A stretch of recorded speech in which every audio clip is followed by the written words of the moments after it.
Right, let's get into cash's trash. Hikes may actually be boosting the economy instead of a recession, which many had been calling for and which has failed to materialize. Our next guest somewhat agrees with that theory. We'll talk to him about that. Bill Egan is the head of the Absolute Return and Opportunistic Fixed Income team at JP Morgan Asset Management. And Bill, it's kind of a weird theory, the idea that higher rates are actually boosting things. A lot of people will say it's the Fed jawboning talking about rate cuts that have been boosting things, but you think the actual rate hikes themselves have helped in some arenas. Well, I remember that article that came out. I disagree with a large portion of it, but the part I do agree with is there's a lot more disposable income running through this economy than people want to actually realize. Like, for instance, I own a couple of small businesses, and one of the themes I see over and over again is particularly the over 55 crowd and people who have been saving, of which, according to the average economist, there are none, right? Everyone's over levered and maxed out their credit, and that's just not true. And these people have been collecting zero on their savings accounts for a decade or more, right? And now they have all this disposable income coming in the form of 5% plus money market yields. We're taking virtually no risk and collecting all this newfound income. And you're seeing it make its way into the economy. So that part of the equation, I definitely agree with. Let's talk about how much you have in cash right now, because that kind of shocks me. I guess for this fund, you've had somewhere between 15 and 80% in cash over any given point in time. Right now, you are more than 50% cash. Why? Okay. Yeah, I know I might be a person that is also getting this, but I know several people that are making $1,000 a month or several $1,000s a month in just interest, just from money they've got yielding them 5% right now, or 4% something in a savings account, or 5% something in a treasury. I know several people making literally thousands or thousands of dollars every month, and basically free money for just having it there, right? And so, you know, like Ally just paid me out. What did they pay me out? I think it was $800 just the past month for some money I got sitting in an Ally savings account right now, right? That's pretty sweet. So for people that have cash, you know, and always have excess money around, these interest rates aren't the worst thing. But overall, I think it's a net negative for the economy, and let's not confuse that, right? Very few people are in the type of situation where they have hundreds of thousands of dollars or millions of dollars sitting around in, to be in treasuries or to be in savings accounts or things like that, right? So I don't know. I think at the end of the day, we can't really spin it as a positive. It's only a positive for people that have a lot of money, right? And that's it. This whole mantra of cash is trash just makes me laugh. Do you know the 5-year return on the Barclays Aggregate Index, which is the S&P 500 of bonds, is negative? You've lost money in the bond market for 5 years. That means you lost your entire coupon and some of your principal. And yet people keep piling into this stuff. You know what the single best performing asset class is among traditional fixed income asset classes over the last 5 years? What you just said, cash.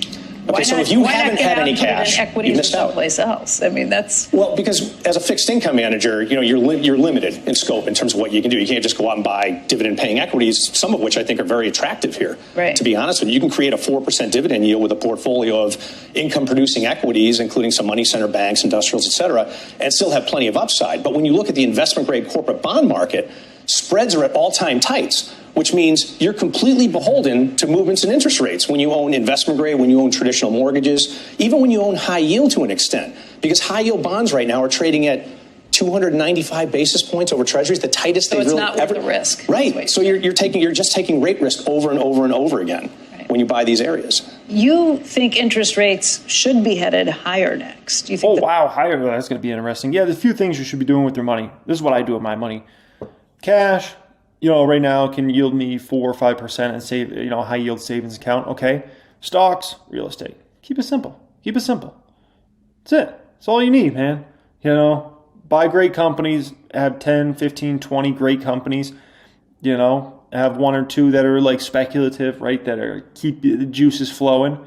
Have a lot of great value stocks, dividend stocks, growth stocks, companies that you don't have to worry about them. Amazons and the Shopifys and the Metas and those sorts of companies, right? That you can just sleep well at night owning those, and own some real estate investment properties. It's the name of the game.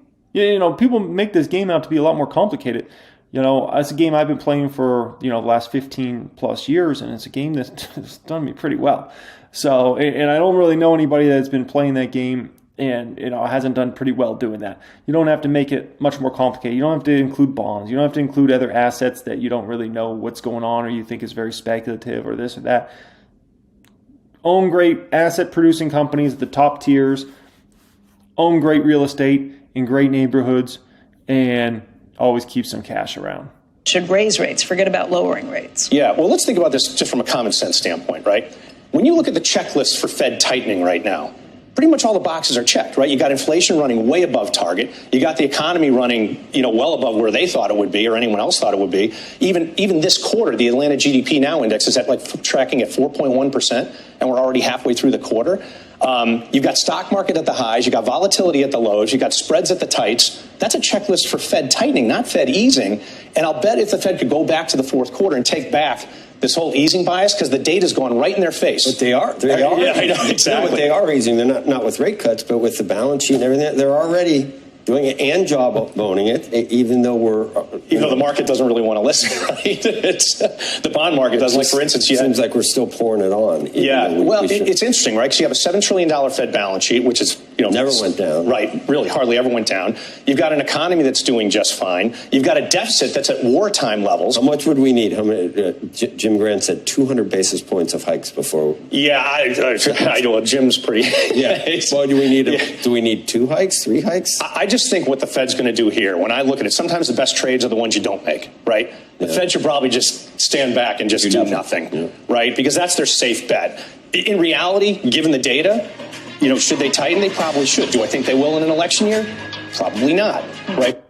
Yeah, I mean, to tighten, here's the thing. You got CPI running 3.5. You've got Fed funds, 5.5. So you're already, you're already in kind of a tightening cycle. And then on top of that, you look out there and you see a lot of consumer-related companies doing, pretty poor, and some big dogs revenues going down, like the FedEx and the UPS companies that you should usually expect to do very well. Never mind when you attack on the fact that we're at a 3.5% CPI. If anything, companies' revenue should be going up. So when they're going down, I think it's got to give you a little concern, right? And so that's kind of, the Fed's probably making the right moves right now.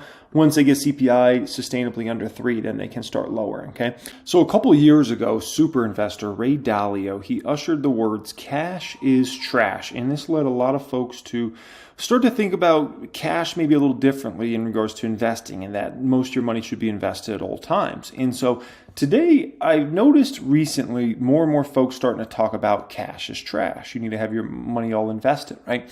And so I thought, let's go through this. I'm going to warn everybody. This is going to be a data overload for you here today. I have so many slides prepared for you. I'm about to give you so much information. Your brain might just go, you might start shaving your head like I did. It's a lot here today, folks, okay? We're going to talk about, is cash really trash? Now, I believe people start talking about uttering this phrase, cash is trash, when there's a couple phenomenons that are happening. One is the market's doing really well. Because you look at the NASDAQ, for instance. The NASDAQ has increased 33% in the past 1 year. So when you think about, okay, at this time last year, if you just held your money under your mattress or something like that, right? Or in a checking account, versus if you had just to put it in the NASDAQ. We're not even talking about picking individual stocks. We just put it in the NASDAQ. You would have gained 33% on your money in the past 12 months, right? Meanwhile, those dollars are always being devalued, not because the NASDAQ's going up, because literally the money's rotting because of inflation over that period of time, right? And that leads us to the second reason I think a lot of people talk about cash is trash, is because when you're going through periods of high inflation, right? This leads people to say, you know what?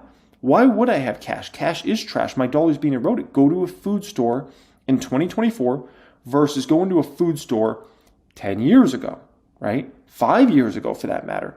And you're going to find that, man, it takes a lot more of those dollars to go to that food store now to get the same exact things than it did 3 years ago, 5 years ago, 7 years ago, or 10 years ago, right? Now, if you look at this very important red line I have drawn across here, if you ever go below, this is inflation rate, if you're ever below that red line, cash is extraordinarily valuable at those particular times, right? Because this rarely ever happens. And so cash in those rare opportunities becomes the most valuable thing in the world, because you're able to then take that cash and buy assets for incredibly low prices, stocks, real estate, other assets in general. And it's very rare this happens. And it usually only happens for very short periods of time. It's actually considered deflation during that time. Happened during the Great Financial Crisis, happened in the Great Depression, And a few other times. It's rare it ever happens, but for the most part, the more significant you are above that red line, the truth is cash can be trash, okay? So the first thing I want to show you that's very interesting is AI investor sentiment and a major shift that has happened. A major shift has happened over the past few weeks. Now, AI investor sentiment looks at the next 6 months and expectations for investors for where they think the market's headed for the next 6 months, okay? Now, if you want to look here, 3 weeks ago, we were at bearish. 34% of folks were bearish on the market for the next 6 months. Then it moved down to 32.5%. This past week, 23.8%. So clearly people are becoming less bearish in the market. Now, I also put an LOL here because you can see how quickly sentiment can change. Look at this. Between the 1 year bearish high and the 1 year bullish high, it was less than 2 months. Less than 2 months. We went from a situation where in November 1st, 2023, over half of investors were bearish on the market for the next 6 months versus literally less than 2 months later, over half of investors were then bullish on the market for the next 6 months. I mean, just, you can't make this stuff up, right? Now, it's important to understand recently, I'll put it to you like this, okay? So there's a certain amount of people that are almost always bullish in the market. We call those folks perma-bulls, right? There's a certain amount of folks that are almost always bearish. They almost always look at everything in the negative light. So perma-bulls, or, Tom Lee, I think, is a perfect example of a perma-bull, right? He pretty much always looks at everything as a positive, like somehow everything's got a positive spin. There's plenty of perma-bears out there that it seems like everything, and I don't want to mention names, but there's definitely some folks out there I can think of off the top of my head that seem like they're always bearish. They can always look at things from the negative angle, right? But then you got a certain amount of folks that are kind of in the middle, right? I call these folks independents. Kind of like in politics, you have a certain amount of people that are diehard Republicans, a certain amount that are diehard Democrats. They're always going to vote Dem no matter what, or always vote Republican no matter what, right? Doesn't matter what's going on, they're always going to vote that way. But the independents can actually make up who wins and loses elections because they'll change their mind. Sometimes they're bullish, sometimes they're bearish, right? And so, same exact thing in the market. And right now, we got a lot of people that are neutral on this market, way above normal. The historical average is 31.5% of market participants are neutral on the market. They're not bullish, they're not bearish. Right now, we're at 35.4% this past week. So clearly, this is like people basically saying, you know what, we're confused. We don't really have conviction that this market's going up over this next 6 months. We don't really have conviction it's going down either. We were just confused.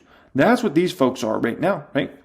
You look at the CNN Fear and Greed Index, which is a very popular, index that kind of measures are people feeling greedy in the market or fearful. It confirms there's no direction in this market right now. Look at put to call ratio. It's in neutral territory. Market volatility, neutral. Safe haven demand, neutral. Everything.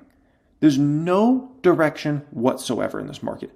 Small business optimism index. This is a disaster, folks. Have you seen how bad small businesses are really being hurt? This is shocking.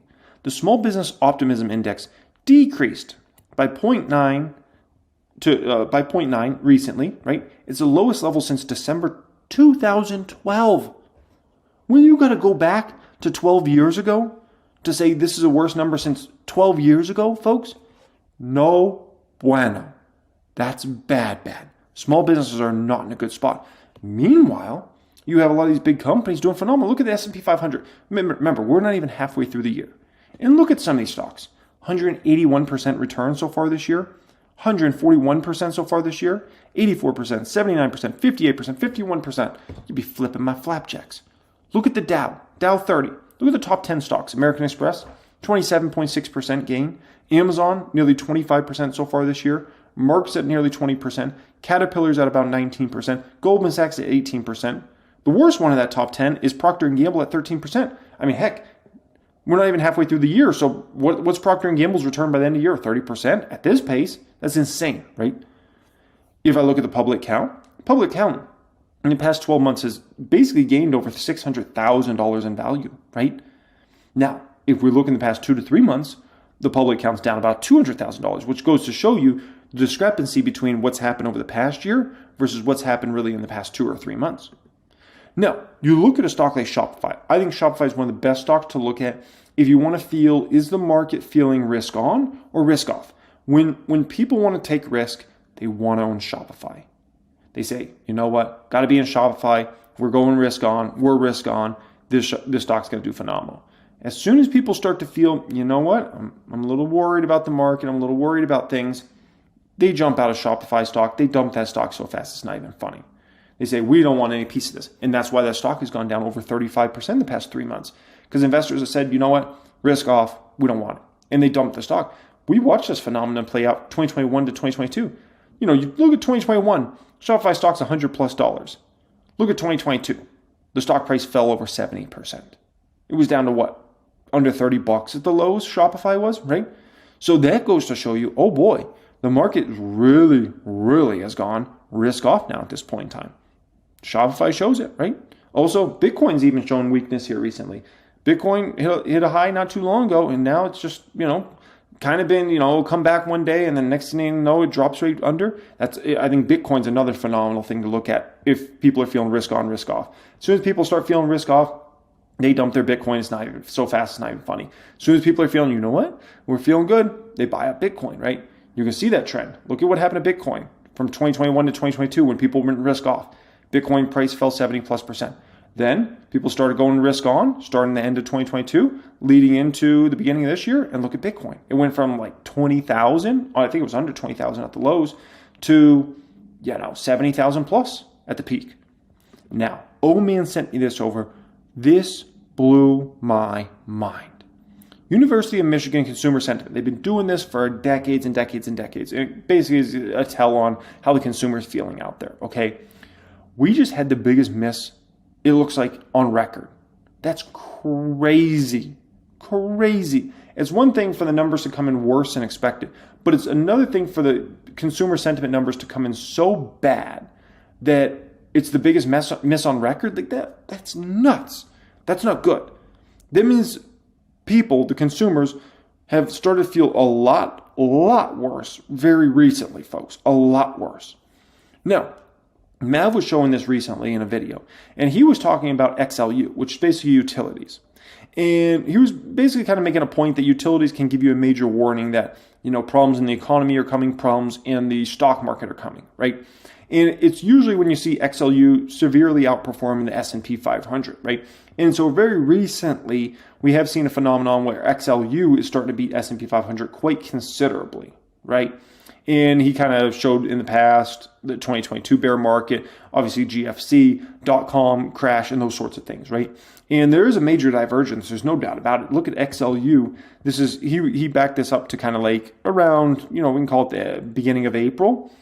And look at XLU's up 8.5%. Utilities are killing it recently. The S&P 500 and NASDAQ have both actually gone down slightly during that time period. So it is one of those things. It's not an end all be all, but it is something to factor in there, right? Now you look at the unemployment rate, right? The unemployment rate's still very low. We all know this, right? But there's a couple problems here. One is the unemployment rate factually is starting to go up. That's the one issue when you have unemployment rate of 3-4%. Well, actually, there's two issues. One could be wage price spiral that you could get into. But the other problem is when you're at 3 to 4% unemployment, it starts to feel like it only gets worse from here. You're not going to 2%. When you're at 3 to 4% unemployment rate, it's only getting worse.